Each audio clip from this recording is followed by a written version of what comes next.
আসসালামু আলাইকুম ওলিসার লাইভ ক্লাসে সবাইকে স্বাগতম। আজ আমরা লেকচার শিটের 2 নম্বর অঙ্কটা করব। ফিনান্সিয়াল ম্যানেজমেন্ট বইয়ের লিজ ফিনান্সিং চ্যাপ্টার থেকে লেকচার শিটের 2 অথবা অ্যানুয়াল 2017 ম্যানেজমেন্ট ডিপার্টমেন্ট।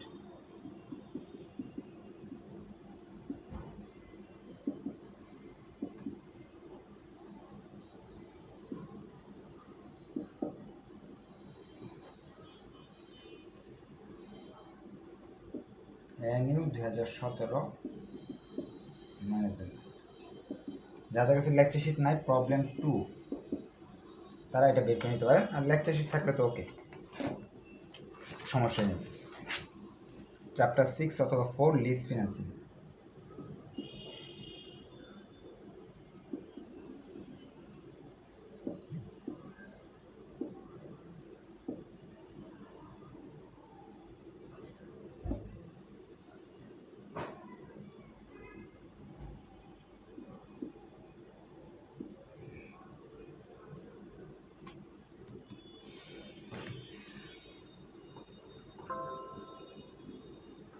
দেখতে শুনতে অথবা বুঝতে সমস্যা হলে সরাসরি কমেন্ট করতে পারবেন। যারা লাইভে আছেন, জুমে যারা সরাসরি প্রশ্ন করতে পারবেন। যারা লাইভে আছেন তারা শেয়ার মেনশন করবেন, যাতে অন্যরাও এটা দেখে উপকৃত হয়। স্টুডেন্ট বাড়লে ফ্রি ক্লাস বেশি পাবেন। আর এই চ্যাপ্টার তো আপনারা জানেনই যে এই চ্যাপ্টারটা 2টা বইতে আছে ম্যানেজমেন্ট ফাইনাল ইয়ারে।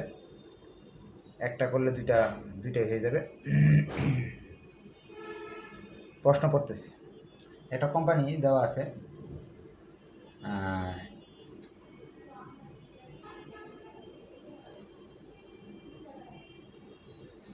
প্রবলেম 2, এটা ক্যানন হবে। হ্যাঁ, Canon company is faced with a decision to purchase a or acquire an equipment. তারা ক্যানন কোম্পানি একটা ইকুইপমেন্ট কিনতে যাচ্ছে অথবা সেটা অর্জন করতে যাচ্ছে।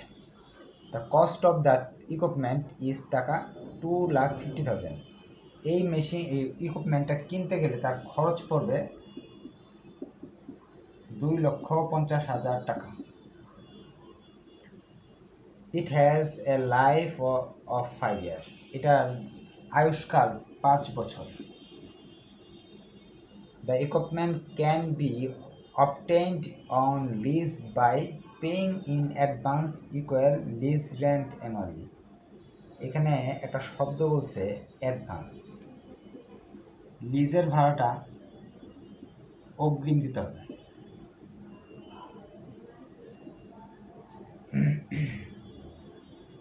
The leasing company decide a return of 10%। Leasing company সুদ চাচ্ছে 10% করে। মূলধনের সুদের হার 10% দেওয়া আছে। Canon company can also buy the equipment by taking loan from DBBL with 15%।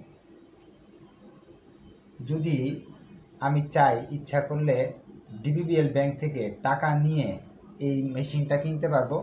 সেক্ষেত্রে আমাকে ব্যাংককে সুদ দিতে হবে 15%। The loan is to be paid in 5 equal instalment. এই ঋণটা আমাকে 5টা ইনস্টলমেন্ট দিতে হবে, মানে n এর মান 5। Corporate tax rate is 40%। Tax 40%।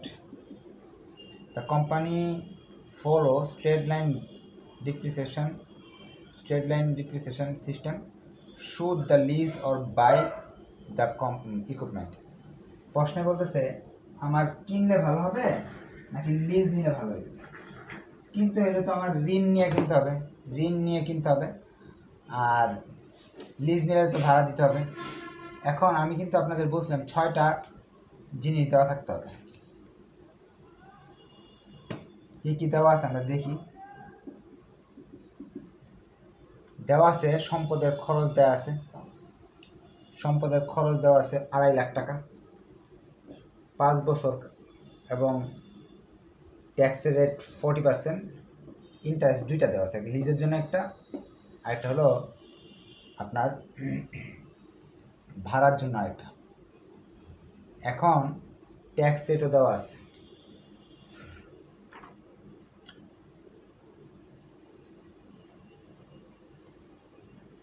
এখন আমাকে বলছে কোনটা নিলে ভালো হবে।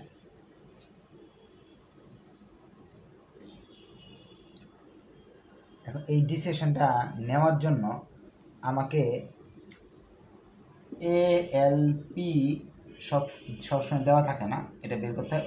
এইবারের অঙ্কে কিন্তু ALR লিজের ভাড়াটাও দেওয়া নাই, এই অঙ্কে লিজের ভাড়াও দেওয়া নাই, আর দেওয়া থাকবে দূরের কথা, কি বলে লোনের ভাড়াটা দেওয়া থাকবে দূরের কথা। এখন আমরা কি করতে পারি, এটাও বের করতে হবে, এটাও বের করতে হবে। আগের বার যখন লিজ রেন্টটা দেওয়া থাকতো তখন 6টা ওয়ার্ক 7টা স্টেপে অঙ্ক শেষ হইতো।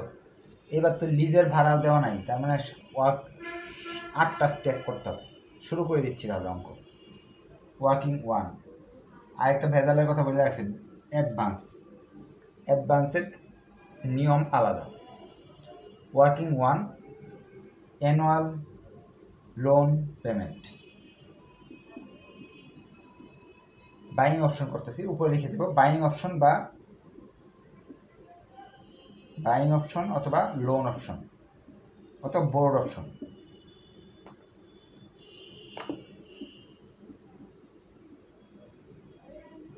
বাইং অপশনে কোনো প্রবলেম হবে না, আগের মতো করে যাব, 5টা স্টেপে করে যাব। সূত্রটা কি শিখছিলাম নিচে দেখি, যারা জুমে আছেন সরাসরি প্রশ্ন করতে পারেন, কোনো কিছু না বুঝতে পারবেন। এই যে খরচটাকে আমরা প্রেজেন্ট ভ্যালু ধরে নিলাম, সুদের হার আই, আর হলো first bracket 1 - 1 1 plus i to the power n bracket শেষ। এখন এখানে মান বসাই দিয়েছি, সুদ এর মান পিভি মান হলো প্রেজেন্ট ভ্যালু, অ্যানুইটির মান হলো 2.5 লক্ষ টাকা, সুদের হার হলো দুইটা দেওয়া ছিল, একটা লিজ কোম্পানির জন্য 10%, লোন কোম্পানির জন্য 15%। লোন নিলে তো 15% লাগতেছে, তাহলে এনে লিখবো কি 15% মানে 0.15, 1 - 1 1 1 প্লাস 15, এন এর মান হলো 5। ক্যালকুলেশনটা দেখাবো না, অনেক লম্বা অঙ্ক, ক্যালকুলেশন আপনারা করে নেবেন। প্রথম দ্বিতীয় ক্লাসে আমি ক্যালকুলেশন দেখাইছি। আনসার আসবে 74,578 টাকা। তাহলে অ্যানুয়াল লোন পেমেন্ট 1 নাম্বার ওয়ার্কিংয়ের মাধ্যমে বের করে নিয়েছি 74,578 টাকা। স্টেপ 1 শেষ। স্টেপ 2তে ডিপ্রিসিয়েশন বের করি আমরা সবসময়। ডিপ্রিসিয়েশন বের করা অনেক সহজ, cost minus SB by life. Cost 2.5 lakh, salvage value ভাগ্য ভালো দেওয়া নাই, দেওয়া থাকে কিন্তু আরও নিয়ম আছে। তো ডিপ্রিসিয়েশন 50,000 টাকা। তাহলে আমরা নতুন তথ্য ডিপ্রিসিয়েশন পেয়ে গেলাম 50,000, দিয়ে লিখি ডিপ্রিসিয়েশন 2 নাম্বার ওয়ার্কিং মাধ্যমে পাইছি, এটা 1 নাম্বার ওয়ার্কিংয়ের মাধ্যমে পাইছি, ডিপ্রিসিয়েশন পেলাম 50,000 টাকা। 3 নাম্বার ওয়ার্কিংয়ে আমরা ডিএফ বের করি সবসময়, ডিসকাউন্ট ফ্যাক্টর। আই 1 - টি, আয়ের মান হলো 15%, লোন নিতে গেলে 15%, 0.15, ট্যাক্সের মান হলো কত পার্সেন্ট 40%, 0.40। ডিএফ এর মান পেলাম 0.09, তার মানে আমরা আরেকটা পাইলাম, আরেকটা তথ্য পাইলাম ডিএফ।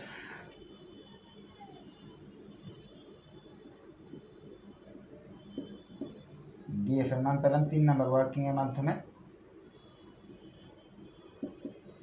0.09। 4 নাম্বার ওয়ার্কিং দিয়ে আমরা কি বের করি, সুদ বের করি। এইগুলো মুছে ফেলতেছি। সুদ বের করতে হলে 6টা ঘর করতে হয়, আগের মতোই 6টা ঘর করে ফেললাম।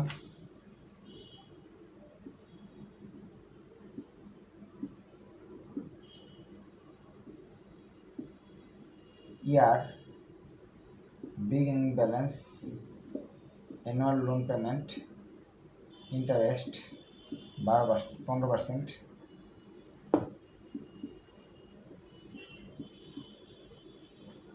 Principal payment, pending balance. 4 = 2 গুণ 15%, 5 = 3 - 4, 6 = 2 - 5। সেভাবে আমরা করতেছি। প্রথমে 5 বছর লিখে ফেললাম। বিগিনিং ব্যালেন্স 2,50,000 আছে। কিস্তির পরিমাণ 74,578। প্রতি ঘরেই সেম হবে, এটা লিখলাম আজকে। আপনারা তো পারেন এই অংশটা। সুদ বের করতে হইব কি, এই 2.5 লাখ টাকার উপর 15%। 2.5 লাখ টাকার আপনারা এটা লিখে দিয়েছেন না, আমি সময় স্বল্পতার জন্য অঙ্ক অনেক বড়, এই জন্য সংক্ষেপে লিখে দিয়েছি। 15% মানে এই 2.5 লক্ষ টাকার 15% এখানে লিখতে হবে, 37,500 টাকা। 74,000 থেকে 37,500 বাদ দিলে যেটা থাকে সেটা লিখতে হবে এইভাবে।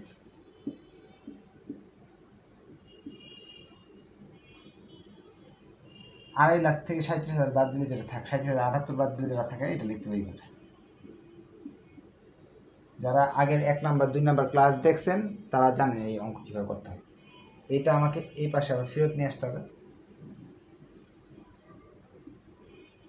এটার উপর 15% ধরতে হবে।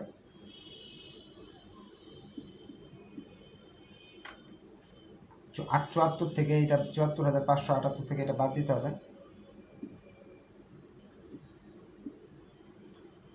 এটা থেকে এটা বাদ দিতে হবে। আশা রাখি আপনারা এটা পারবেন। আমি ইন্টারেস্টটা লিখে দিচ্ছি, বাকি অংশগুলো আপনারা বাসায় করে নেবেন। হ্যাঁ, ইন্টারেস্ট হবে, ইন্টারেস্ট আপনি স্ক্রিনশট নিয়ে নেন। আমার করা আছে। 5 বছরের ইন্টারেস্ট এরকম বের হবে।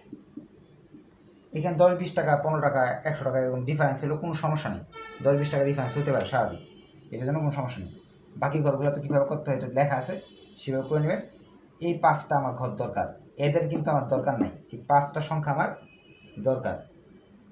আমরা ওয়ার্কিং 4 এর মাধ্যমে এই জিনিসটা পেয়ে গেলাম, যে সুদের পরিমাণটা পেয়ে গেলাম।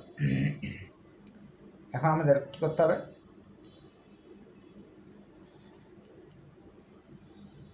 টিপিবি, টোটাল পিবি বের করতে হবে 5 নাম্বার ওয়ার্কিংয়ের মাধ্যমে। তাহলে 5 নাম্বার ওয়ার্কিং করতেছি।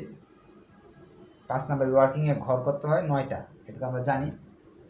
Working 5, calculation of TPB, total PB, 9টা ঘর করে ফেলবো।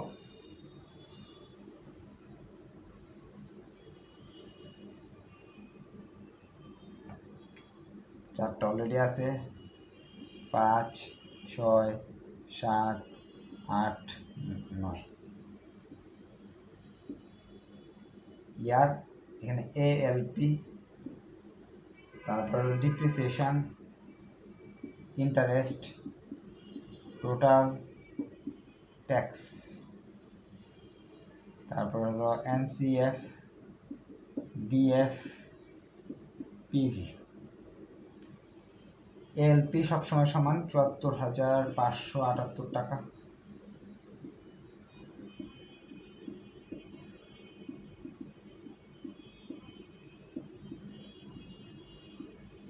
আগের 2 ক্লাসে যা করাইছিলাম তাই করাইতেছি, এখন নতুন কিছু শিখাই নেই, শিখাইতে যাবো এই জায়গায়। ডিপ্রিসিয়েশন প্রতি বছর একই 50,000 করে, কই পেয়েছি ওয়ার্কিং গ্রুপ।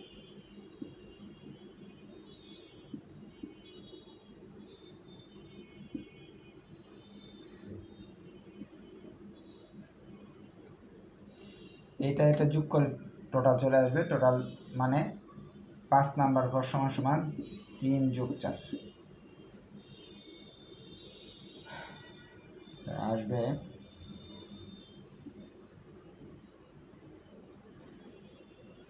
81,978,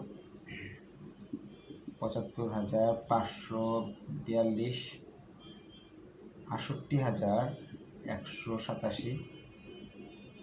69,735। 23। ট্যাক্স ট্যাক্স হবে এটা 6 নম্বর ঘর, 5 নম্বর ঘরের উপর ট্যাক্স রেট আছে 40%, এই ঘরটার উপর 40% চলে আসবে।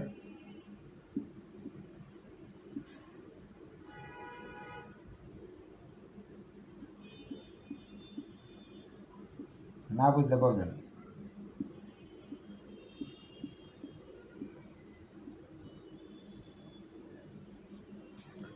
এনসিএফ এনসিএফ বের করতে হলে এএলপি থেকে ট্যাক্সটা বাদ দিতে হবে, অর্থাৎ 2 - 6, 7 = 2 - 6, 7 = 2 - 6। এই ঘরতে এইবার বাদ দিয়ে দিলাম, চলে আসবে মানগুলো।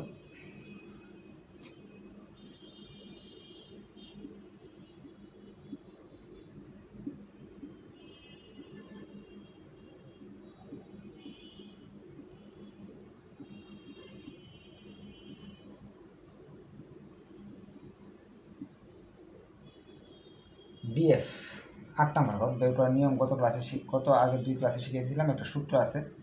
সূত্র ডিএফ এর রেট হলো কত বের করছি আমরা, এই যে 9%, 0.9। তো সূত্রটা হলো ডিএফ এর 1/1 প্লাস 0.09 পাওয়ার n।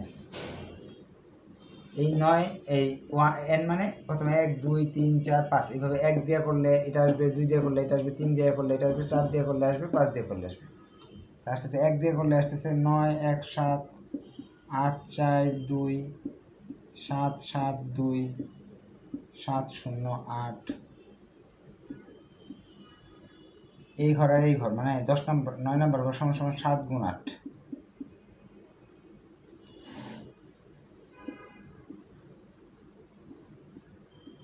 দেখতে শুনতে সমস্যা হলে অবশ্যই কমেন্ট অথবা সরাসরি প্রশ্ন করতে পারেন।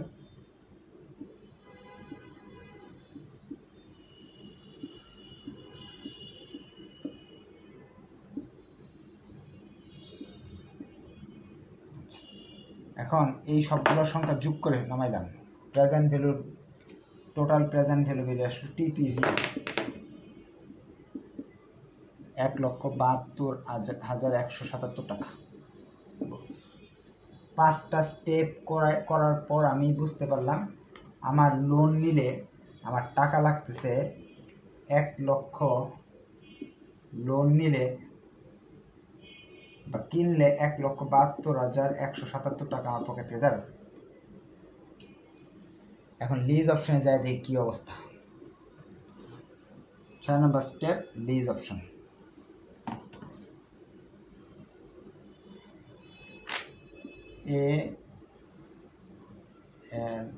আর দেওয়া নেই। লিজ অপশন করতে গেলে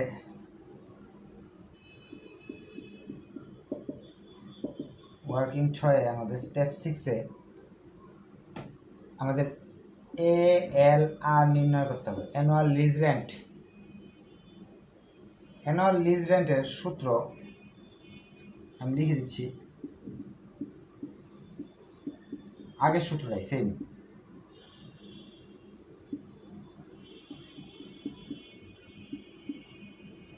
এটা তো ছিল আগের সূত্র, একটু 1 নম্বর ওয়ার্কিং করছিলাম, কিন্তু একটা ভেজালের কথা বলেছে।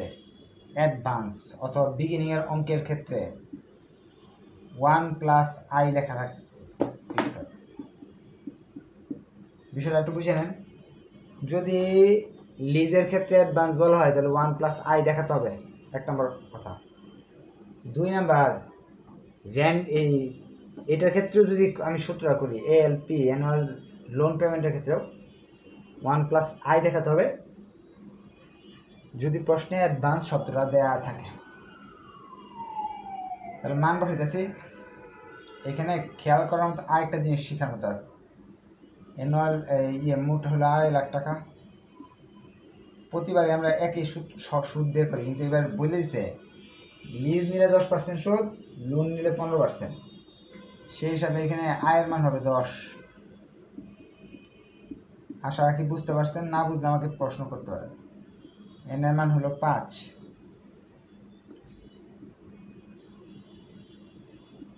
1+0.10 আয়ের মান। এখন আমাদের ক্যালকুলেশনের পালা। ক্যালকুলেশন করলে এটা করতে হবে না আপনারা, আগের মতো ক্যালকুলেশন করার পর টাকা আসতেছে আমাদের 59,954 টাকা। 59,954।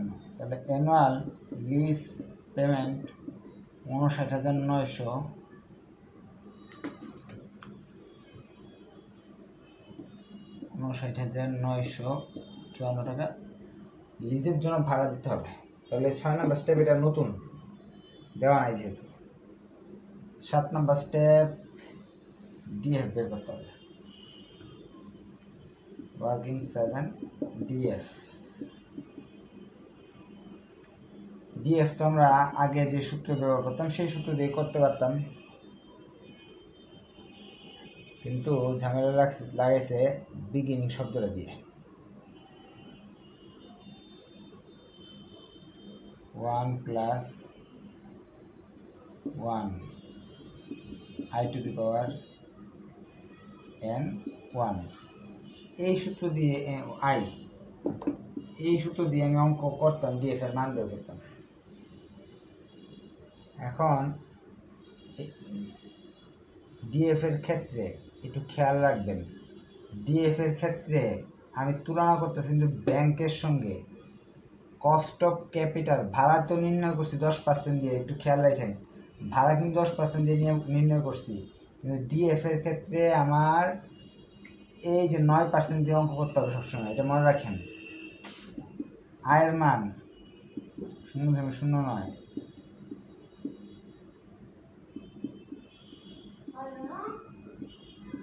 এন এর মান সময় হলো, সময় এখানে 5 দেওয়ার কথা ছিল না।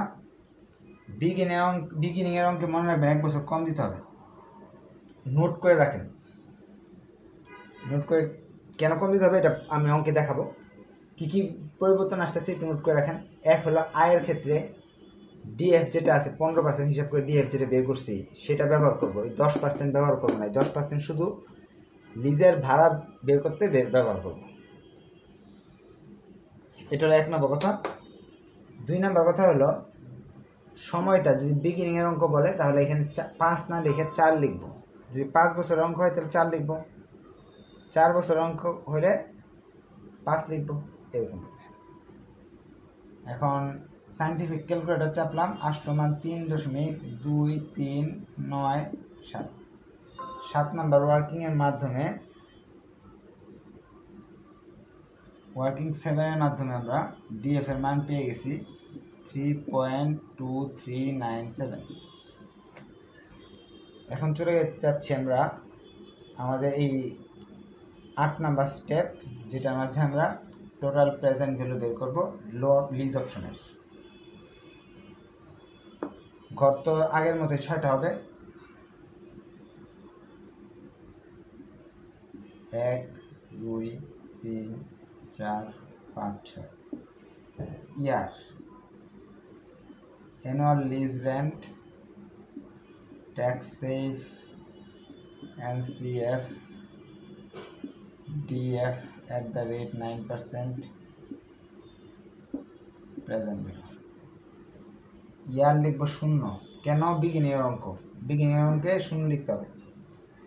প্রথম কিস্তিটা দিতে হবে, বিগিনিং বলতে অ্যাডভান্স বলতে প্রথম কিস্তি দিতে হবে 1 তারিখে। আপনি 1 তারিখে যদি কিস্তি দিতে যান তাহলে সেই দিনের টাকা লিখতে হবে। ভেঙে দিচ্ছি আমি। কিস্তির পরিমাণ হলো 59,954 টাকা। ট্যাক্স সেভ, জানুয়ারির 1 তারিখ তো ট্যাক্স নেয় না, যে আপনি 1 তারিখে ভাড়া দিয়েছেন ওই ক্ষেত্রে ট্যাক্স নাই। আমরা জানি এই ঘরগুলো কীভাবে হয়, 1 2 3, 3 = 2 গুণ ট্যাক্সের রেট হলো 40%, 4 = 2 - 3, এটা থেকে এটা বাদ দিলাম, এটাই থাকতেছে। ডিসকাউন্ট ফ্যাক্টর 5,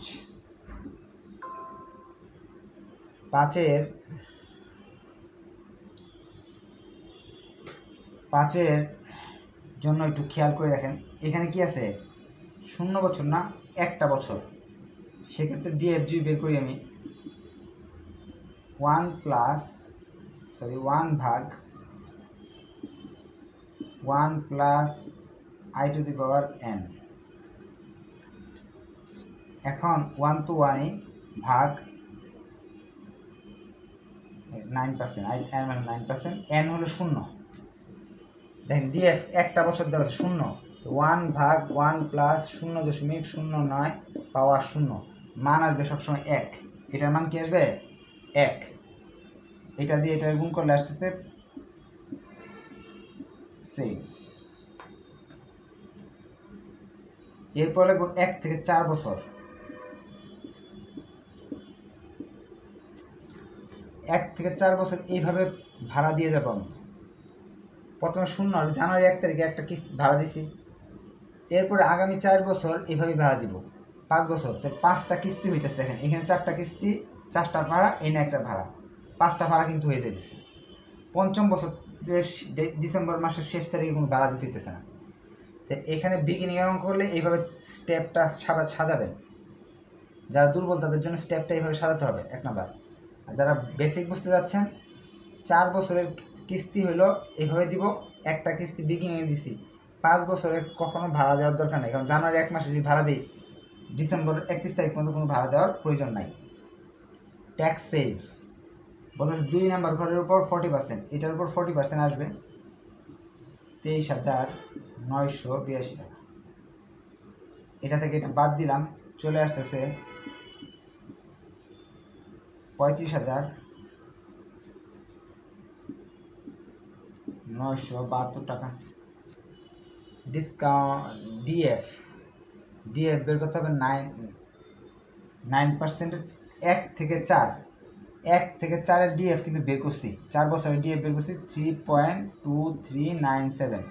আপনারা দেখবেন আগের বার 5 এই ডিএফটা যখন বের করছিলাম ওয়ার্কিং 7-এ, তখন কিন্তু ইয়ারের জায়গায় 5 বসায় নেই, 1 বছর কম বসাইতে বলছিলাম, কারণ এই যে দেখেন বিগিনিংয়ের ক্ষেত্রে 1 থেকে 4 হয়, এই জন্য 1 থেকে 4 যদি হয় বা 1 থেকে 5 যদি হয় তাহলে এইভাবে ডিএফ বের করতে হয় সূত্রের মাধ্যমে।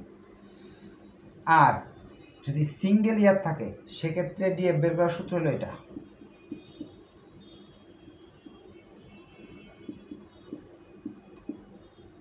সিঙ্গেল ইয়ার হলে একটা বছর দেওয়া থাকলে এইভাবে ডিএফ বের করতে হয়। আর 1 থেকে 4 একসঙ্গে অনেকগুলো বছর হইলে ওই সূত্র যেটা আছে 7 নাম্বার ওয়ার্কিং করছি সেভাবে করতে হবে। এটা গুণ করলাম, মান আসতেছে আমার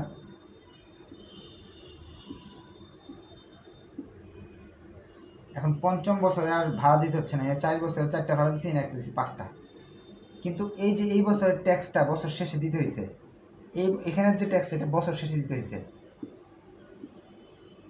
এটা বছর শুরুতে কোনো ট্যাক্স দিতে হয় না, কিন্তু বছর শেষে তো ট্যাক্স দিতে হয়, 5 বছর শেষে এই ট্যাক্সের ঘরে এটা লিখবো। এখান থেকে এটা বাদ দিলে এখানের মান চলে আসবে।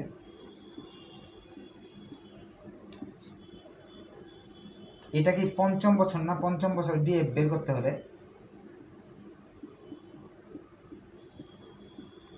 অথবা আমি যে টেবিল করছিলাম একটু আগে, যে এই লোনের জন্য টেবিল করছিলাম, সেখানে কিন্তু ডিএফ বের করছিলাম, পঞ্চম বছর ডিএফ, সেটা লিখে ফেলবো এখানে। এটা আর এটা গুণ করব, এই মান চলে আসবে।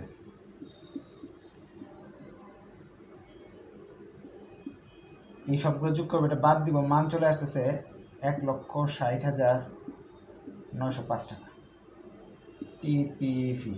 এখন একটু চিন্তা করে দেখি, লোন নিলে আমাকে দিতে হচ্ছে 1,72,000 সামথিং, লিজ নিলে আমার দিতে হচ্ছে 1,60,000 সামথিং। তাহলে আমি কী করবো? অবশ্যই লিজ নিব। The company should be accepted the lease option, buying অপশনে আমি যাব না। এখন কারণ কোনো কোয়েশ্চেন থাকে বলতে পারেন, অঙ্কটা খুব ঠান্ডা মাথায় করতে হবে, কারণ কি